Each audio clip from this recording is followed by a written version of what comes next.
So let's talk through 3 practical examples of some list writing mistakes in Warhammer 40k and a few simple ways to fix them.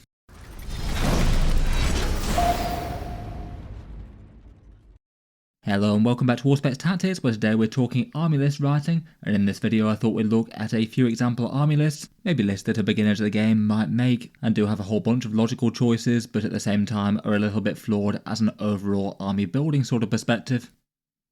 Army list building in Warhammer 40k is definitely something that you can build up a bit of a feel for over time. Each edition tends to have its quirks and so do different mission packs. There might be a different emphasis between exactly how characters get used, maybe the balance of how many cheap chaff scoring units that you might want versus your primary damage dealers, and all sorts of things like that edition to edition. For more optimised competitive lists in 10th edition though, they generally tend to cover a bunch of key areas, maybe trying to answer a bunch of questions as to how you might deal with certain enemies. Maybe the most obvious one is, can you actually destroy some units on the other side of the board? If your opponent puts down a massive horde army with say 100 to 200 models in it, are you going to have a chance to be able to kill enough of them to not lose on primary objectives? Or on the other hand, if you happen to be playing against some Imperial Knights or a really vehicle heavy army, or maybe a whole bunch of Terminators wandering around, do you have enough heavy hitting firepower to be able to take them down? Otherwise you want things that have got enough pressure to score primary objectives. You might be able to do that with just sheer dangerous units alone, though often it makes sense to have at least some units with some fairly good objective control or maybe objective support rules such as sticky objectives and things,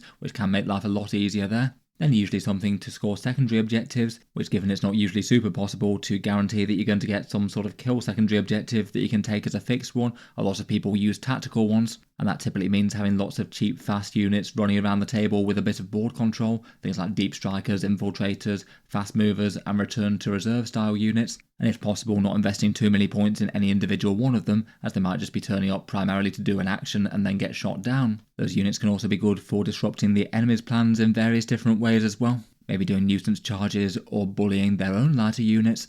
Then you usually want some sort of synergy style units, often characters, though with a lot of datasheet rules about. There's plenty of things that might be able to say augment firepower elsewhere in the list, like say some Astra Militarum Sentinels. Typically 40k armies tend to be costed, so at least having some of those things for almost every single faction in the game is worth it, either to use enhancements or provide army-wide buffs, or just because they make one of your units just ridiculously worth having in a damage or defense style way. Then the challenge is to bring all of that together while still using the units that are actually efficient in your codex, and also make use of the things that you want to do in your detachment, whether it's one that gives you some say big advance and charge options which can give your units big threat range, or one with a bunch of sneaky tricks and return to reserve style shenanigans, and you want units that can make use of them in a big way.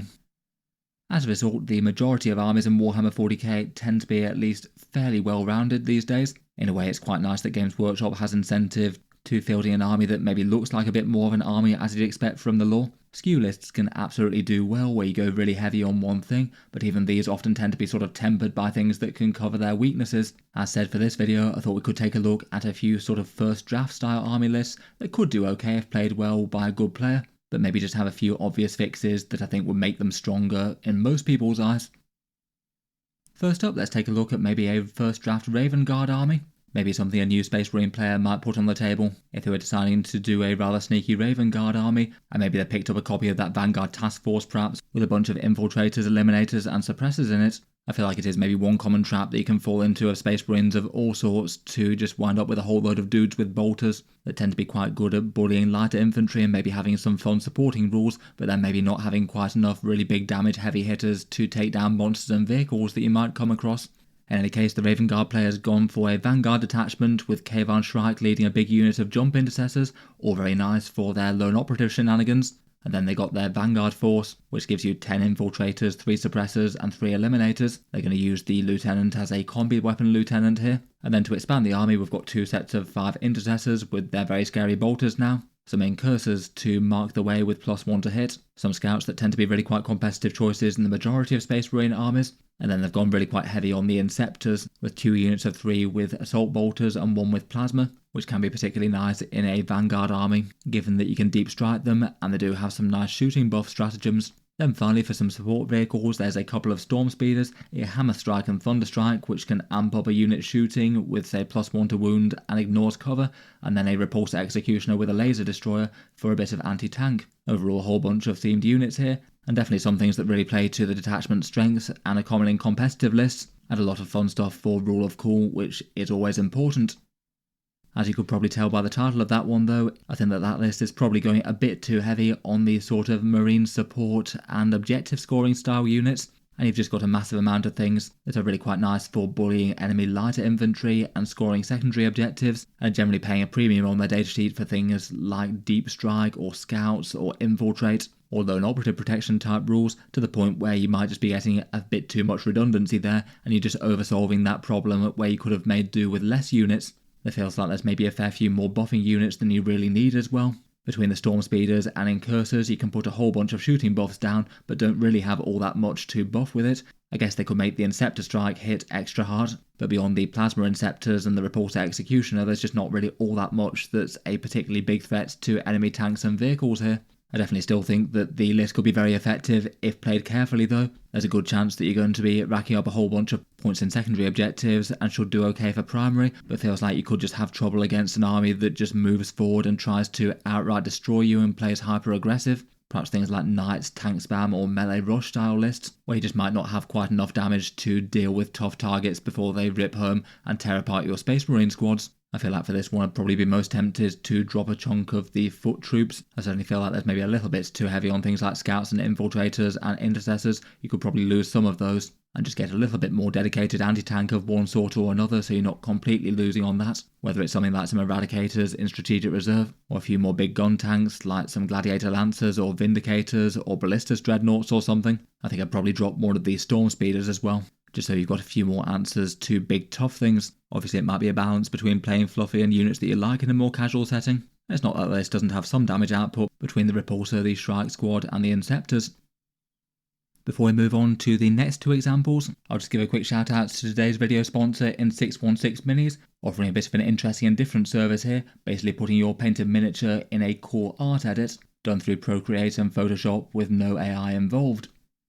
The idea is that you give this guy a picture of your miniature, perhaps a beloved commander or centerpiece, and he basically uses a whole bunch of filters, effects and stock digital art backgrounds to give it an epic background like it was in a piece of codex art or something. Here's a few more examples of his work. You can see the original Ultramarine on the left here, going into a rather shadowy and glowy background on the right there. Here we've got a nice Chaos Lord going on crusade with some nice fires burning in the background. There's some rather awesome Raptors here, which I'm a massive fan both of the paint job and of the artwork itself. Obviously the better the paint job, the better the final piece will be, as it depends on the photos of the minis themselves. In any case, they've got a few different ways they sell edits. I'll leave them links down in the video description. They usually charge $85 for an individual one, or has a Patreon page where you have a monthly kind of offering. In any case, if you think that sounds fun, or you'd like to do it as a gift for a friend, feel free to check them out, links down in the video description, and thanks for sponsoring this one. Back to the army list examples though, and while the first one might have been a bit lacking in terms of big guns and heavy hitters, let's go the exact opposite direction and put the fear of the Emperor into literally anyone who sees this, with a new guard list featuring no less than 3 Rogol Dawn tank commanders, 3 regular Rogol Dawn battle tanks, 2 Leman Russ exterminators to hand them some extra AP, and a friendly Hellhound for stripping cover and a bit of Overwatch. This one's the sort of list where you just ask if it's got enough damage and it'll just say yes. I would likely be best off in that Hammer of the Emperor detachment that has come out in the Codex, giving you a little bit more mobility for your tanks to be able to get some lines of sight, plus the option to be able to smash their way through walls for a stratagem when they need to. So it might be just a little bit harder to screen these compared with in other places if you ran the same thing. There aren't a lot of things in Warhammer 40k that could go toe-to-toe with this in terms of damage and defense. The Rogol Dawns have toughness 12 and a crazy 18 wounds, some of them can blank damages as well. And then the tanks are just covered in so many guns, they pretty much have some good answers to literally whatever they shoot at. They perhaps get particularly savage in close range when they've got the option of hitting things with those multi-melters. Obviously this is the sort of list that is just utterly and ridiculously terrifying if you had it on the other side of the tabletop, and particularly in a casual setting where you might not have as much terrain as the tournament tables. It's likely to be just outright oppressive, really, and not really the sort of things that is going to be very appropriate for any sort of friendly game. I think maybe the issue with this one, though, is that while you're going to be absolutely winning just basically any direct firefights that you happen to be getting yourself into, you very likely could still have done that if you'd not taken quite so many tanks, and you're still going to be the one who's going to be shooting down at the enemy, blasting anything that they have out of cover off the tabletop. And even if you had 3 or 4 Dawns, for example, that's probably going to be more armour than quite a lot of factions in the game can practically handle. It just means that while lists like this that go absolutely pure on the biggest, scariest damage dealers around, and they can be very, very scary, they don't actually often tend to top the very top tables of tournaments, as if you run into a good player who can absolutely play well with terrain and pull out all the stops for holding things back, move blocking, scoring objectives, and denying kills to the big tanks for as long as possible. Just having all the firepower in the world isn't necessarily going to translate into the win. Mainly this one's just kind of weak on objectives. It doesn't have that much OC, where say if you park 1 Dawn on an objective, you might run the risk of something like a cheap unit of OC2 troops just moving up and stopping you scoring that objective. Or maybe the same if the opponent's got such a unit that's hiding out of line of sight on ground floor ruins and you can't get a direct line of sight to them at least this turn. On top of that, they've got nothing really for screening or secondary objectives, and the screening thing might mean that any damage the opponent does have will absolutely find its target. Any tank destroyers will be able to get their guns right into that tank or get into melee with it. So the ones that are most exposed are going to be significantly easier to kill compared with a list that say had 4 Dawns and them well screened. And there's no real low value units here to do secondary objectives like score points and things, and you might have tougher decisions like whether or not you have a big fancy tank do a secondary to gain a few victory points or kill a unit that it really wants to, and basically having to make one bad decision one way or the other. In particular for things that tend to go really heavy on monsters or vehicles, you might also have a bit more chance of getting roadblocks. Perhaps there's only a few movement lanes that those big profiles can get down, and if the enemy either tags them in melee or puts just a cheap expendable unit in a movement lane, you might not be able to move around them. So that could mean that all your fancy tanks get penned in their own deployment zone for a couple of turns and can't bring their might to bear. And even if you do wind up tabling the opponent by the bottom of turn 5, that might have been too late to catch up on all the scoring that they did earlier. Stuff with some good infiltrators that can get in the way, and then having a bunch of stuff that could say move, shoot, move, or hide in the bottom of terrain to jump out into melee, they could all be problems for these guys. If you were playing Hammer of the Emperor, I guess one could go through walls, but it wouldn't exactly be a cure-all for this. And with this many tanks, it feels like at least some of their movement's going to be suboptimal. As a result, for this sort of overkill list in particular, even if you still want to go really heavy on the absolutely terrifying tanks, just dropping a few of them will be good to add a whole bunch of screening, chaff and nuisance units. Perhaps things like Kaschan jungle fighters with their cheap OC and scouting, Tempestus Scions to drop down and do secondary objectives, maybe Gaunt's Ghosts or a Calidus Assassin for the jump on and off the board. Perhaps a Scout Sentinel or 2 to do a bit of cheap screening and some secondary objectives if they want to, and those could even buff the firepower of the tanks, so it might be a good investment there. Something for countercharging might not be the absolute worst idea in the world as well, even if it was just a fairly cheap unit or 2 of Rough Riders, to make the enemy think twice about just rushing the tanks with all that they've got. I just feel like swinging back the pendulum a little bit from literally all the damage all the time is probably going to be a good idea against this one, at least if you're playing on a table with some good terrain and your opponent is playing smart with it. Finally, for an army list that just skews a bit too much one way or the other, well, as mentioned before, I think it makes some good sense to have some synergy and support units in an army. And there's plenty of armies with great leaders or epic heroes and things. I feel like going too heavy on them can be a weakness in itself, at least for the majority of players out there.